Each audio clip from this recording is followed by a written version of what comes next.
La Banda Cambiaria. Información sin reservas. 8:23 de la mañana, seguimos analizando un poco, decíamos antes de la cortina musical, 5 meses del gobierno de Javier Milei. ¿Qué ha pasado?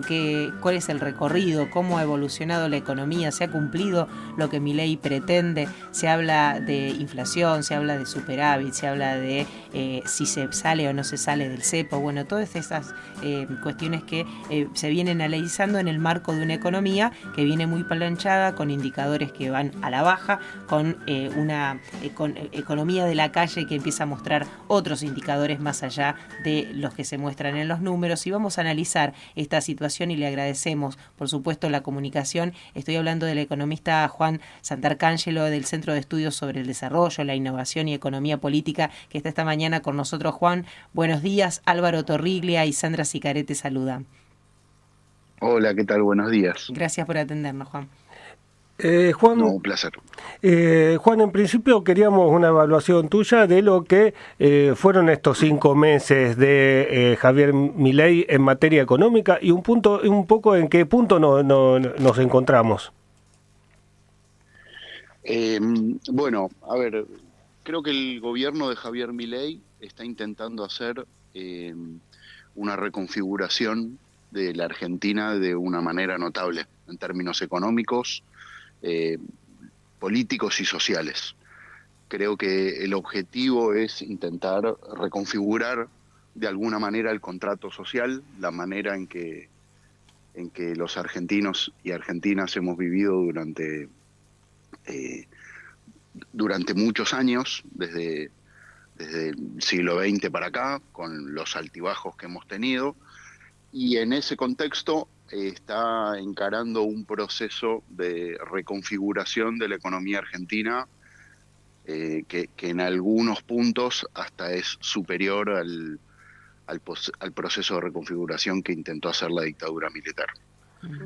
Es un modelo económico absolutamente antiindustrial, y a nosotros eso nos genera un impacto tremendo en términos del empleo, del desempleo.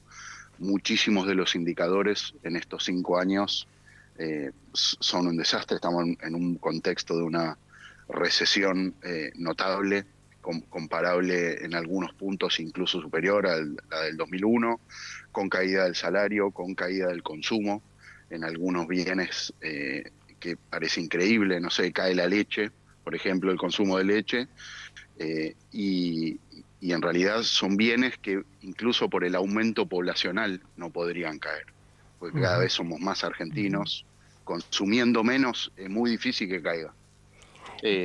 Y bueno, no sé, el sector construcción tiene un desplome tremendo, ha perdido y ha generado 100.000 despidos directos, más o menos un cuarto del total de la gente que trabaja ahí.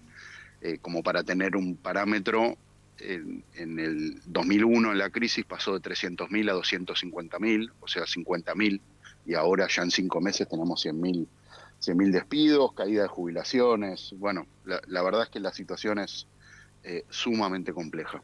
El gobierno está vendiendo como contrapartida de esto un escenario de inflación desacelerándose y de estabilidad cambiaria. Es más, asegura que incluso hasta el dólar puede seguir bajando, como dijo el otro día en un congreso de Trigo uno de los funcionarios del gobierno de Javier Milei. ¿Esto es sostenible?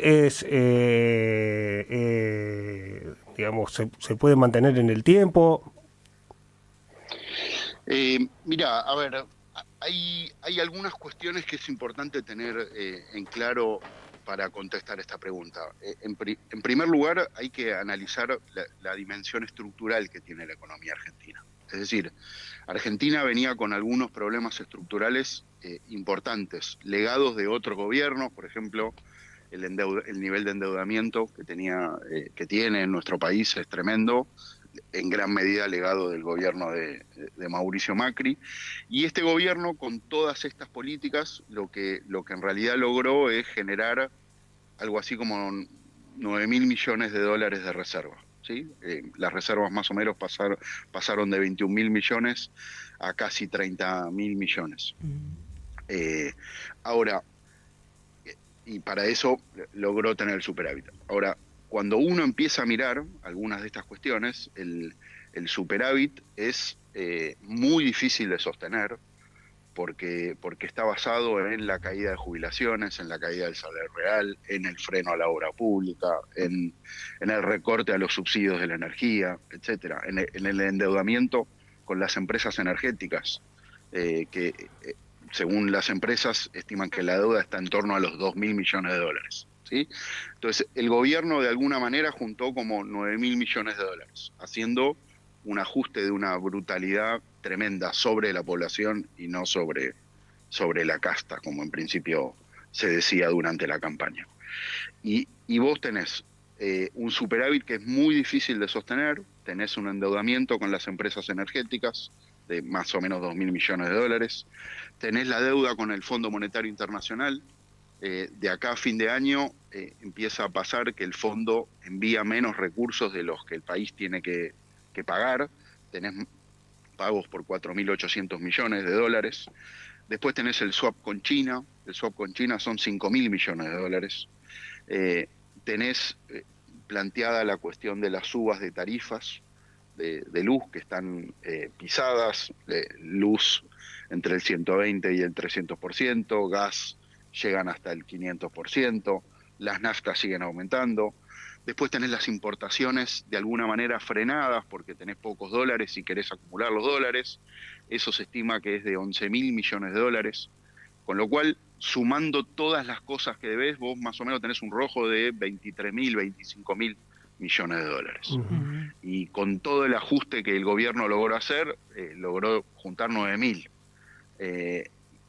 Dilatando pagos, etcétera, ¿no? Uh-huh. Con lo cual es muy difícil de sostener esta cuestión. Juan, o sea que el segundo semestre que se vislumbraba como la posibilidad y desde muchos lugares se indicaba que podía ser un semestre un poco más aliviado, con lo que vos mencionás, no tiene esa, al menos no es esa la previsión que se plantea, ¿no? Más teniendo en cuenta estos compromisos que hay que asumir. No, a ver, por un lado tenés los compromisos y después tenés todo el impacto de las políticas económicas claro. que están llevando adelante. O sea, la caída de actividad, además del problema, claro, la caída de la actividad, la caída del consumo, todo eso genera desempleo. Yo creo que en un par de meses lo que se va a empezar a ver es, junto a la caída del salario real en general en la economía, el aumento del desempleo. Porque ahora los indicadores todavía no salen. Sale por trimestre la información de empleo. Bueno, ahí se va a juntar, se va a empezar a juntar un esquema parecido a el final de los 90 en términos de ese consumo. Y la otra cuestión es que lo que sí podrá y le podría llegar a salir eventualmente, entre comillas, bien, es la caída de la inflación, recordando que en el gobierno anterior, en el peor momento, tenía una mejor inflación que la actual. Esa cuestión es solo sostenible si logran no devaluar.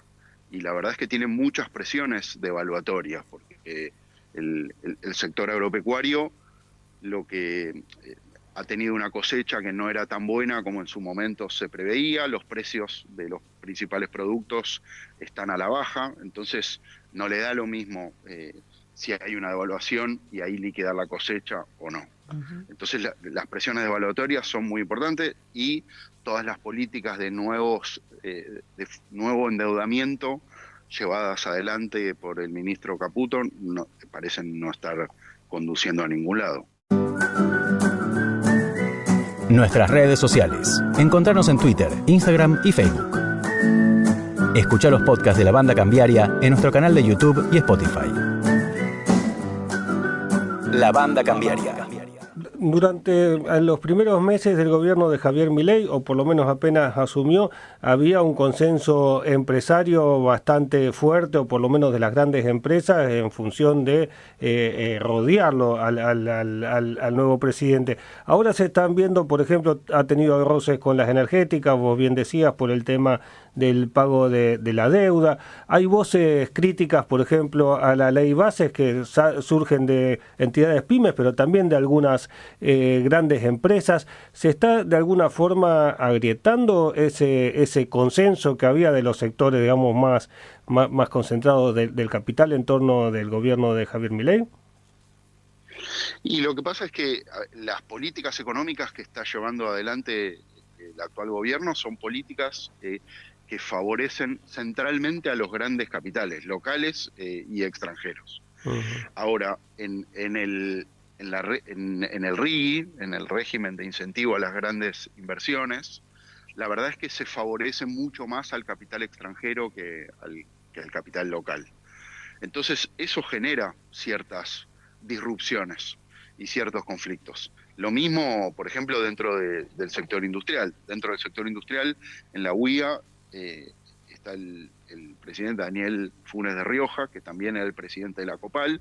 Bueno, empieza a sentir presiones en la COPAL para reemplazarlo. ¿Por qué? Porque la industria se está desplomando a niveles nunca vistos. Uh-huh. La industria, la construcción. Y la verdad es que el régimen de incentivo a las grandes inversiones es enormemente problemático para la economía argentina y para el desarrollo en general. ¿Por qué? Porque en todos los países tienen regímenes de promoción. Es muy importante seleccionar algún sector y tratar de favorecerlo y ver después cómo aplicar una política que sea beneficiosa para el país. Todos los países centrales lo hacen, así como todos tienen estados que participan activamente en la economía. El problema con este esquema es que vos le estás dando un montón de beneficios cambiarios, aduaneros, tarifarios y hasta legales, porque cualquier cambio en esta ley la pueden ir a judicializar afuera. Con lo cual es enormemente problemático. ¿Por qué? Porque una empresa extranjera, cuando invierten en un país como en la Argentina, en general son grandes multinacionales que tienen inversiones en la mayoría de los países del mundo. Entonces, cuando compara sus dinámicas de inversión o define su estrategia de inversión y su crecimiento mundial, lo que hace es comparar los rendimientos en distintos lados. Entonces, por ejemplo, por ahí en Argentina les va bárbaro, ganan un montón de plata, pero con la plata que ganan acá, en vez de reinvertirla en nuestro país, prefieren invertirla en otros lados donde hay una posibilidad de negocios uh-huh. Más importante. Entonces, uh-huh. Es sumamente complejo uh-huh. Favorecer tan drásticamente como está haciendo este gobierno con el intento de aprobar la ley de bases. Y eso genera conflictos entre los grandes grupos, obviamente. Vos mencionabas, Juan, al principio de la nota, este gobierno viniendo a hacer una suerte de transformación o reconfiguración del contrato social, ¿no? Allí mencionabas una serie de cuestiones contenidas la mayoría en la ley bases o en el proyecto de la ley bases, donde hay una eliminación de lo que son la presencia del Estado, la función del Estado en la economía. ¿La Argentina está preparada teniendo en cuenta su estructura productiva, incluso hasta la forma en que los argentinos consideramos al Estado o el uso que hacemos de las funciones que tiene el Estado? ¿Está preparado la Argentina para transitar sin estas funciones esenciales del Estado? Digo, porque da la sensación que se arrasa con todo, ¿no? En eso. La verdad es que en ningún país desarrollado del mundo el Estado tiene una función mínima subordinada. No hay ningún caso. En todos los países, Estados Unidos, Inglaterra, Rusia, China, cualquier país que más o menos le va bien, entre los 20 mejores del mundo, Italia, Francia, Alemania, el Estado es sumamente importante y juega un rol muy importante en la provisión de servicios, en distintas cuestiones. Hay algunos que tienen una intervención más intensiva en algunos sectores, otro en otros. Sí, en todos hay una cierta una cierta garantía y un intento de lograr generar ciertos derechos mínimos. Entonces, en muchos de estos países se invierte en salud, en educación, en las cuestiones básicas y esenciales que en nuestro país a lo largo de la historia han sido muy importantes como formas de ascenso social. Por ejemplo, la universidad pública. Si alguien nace pobre en un país cualquiera, en el nuestro, ¿cuál es la mejor chance que tiene de lograr tener otra vida? La educación. La mejor chance que tiene es la educación. Entonces, la educación es el principal mecanismo transformador que tiene de toda la gente. Es una inversión notable que hace el país, pero es realmente la verdadera capacidad de transformar la vida de la gente. Entonces, en esas cuestiones, vos llevando una política adelante que lo que hace es pisar todos los recursos que tienen las universidades, que dicen que tienen recursos para funcionar hasta mayo, cuando es el principal motor de transformación que puede llegar a tener. Bueno, lo vimos en la marcha de hace unas semanas, el martes, que fue maravillosa, la gente, los pibes marchando. La verdad es que yo no creo que pueda ser llevado adelante, y además en algunas cosas es imprescindible. Imaginen la pandemia con un Estado no presente. Entonces, ¿qué es lo que pasaría? Que las vacunas lo pueden comprar los que tienen plata y tienen acceso a eso, y esos se salvan y todos los demás se mueren. Es muy problemático pensar, y muy anacrónico. En ningún lado del mundo los gobiernos piensan que el Estado no tiene que participar. Justamente también te quería preguntar eso, porque parece que la orientación del gobierno de Javier Milei no tiene muchos émulos, por lo menos en lo que es la situación real de los países a los que se quiere parecer, ¿no? El mismo Estados Unidos y hasta su candidato Donald Trump plantean, por ejemplo, en política industrial, cosas que no son exactamente las que se escuchan acá por parte de los economistas del gobierno. Por supuesto, en los principales países del mundo, en Estados Unidos, tiene una política estatal de fomento a la ciencia, al desarrollo. Es como se han vuelto potencia mundial, ellos lo tienen clarísimo. Después, que en lo discursivo se diga otra cosa, bueno, eso es otra cosa. Hay un libro de un economista coreano que vive en Estados Unidos hace muchos años, ahora está en una universidad que se llama SOAS, que se llama Ha-Joon Chang, que tiene un libro que es resultado de su tesis doctoral, que se llama Pateando la escalera. Y en ese libro él lo que hace es contar cómo los países que llegaron a ser potencia mundial, llegaron a ser potencia mundial. Y lo que hace es tomar el ejemplo de, mira, las políticas que aplicó Inglaterra y Estados Unidos. Inglaterra primero para llegar a potencia del mundo, y después Estados Unidos para llegar a potencia del mundo. Y lo que dice es que en ambos casos los países llegan aplicando políticas proteccionistas, de intervención, etcétera, con estados súper presentes, y una vez que llegan a la cima del mundo lo que dicen es no, lo que ustedes tienen que hacer es aplicar justamente las políticas contrarias, patear de alguna manera la escalera por la que ellos subieron y promueven otras políticas.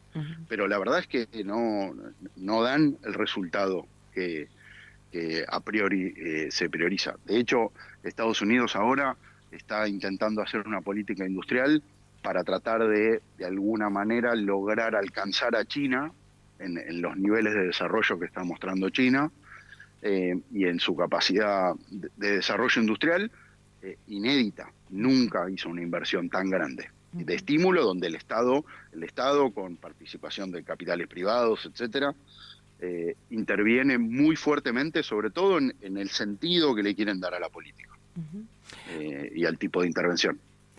Juan, te agradecemos muchísimo este contacto aquí con la Banda Cambiaria, clarísimo lo que nos contás. Bueno, y vamos a seguir analizando, por supuesto, te convocamos para en alguna otra oportunidad seguir charlando sobre estas cuestiones.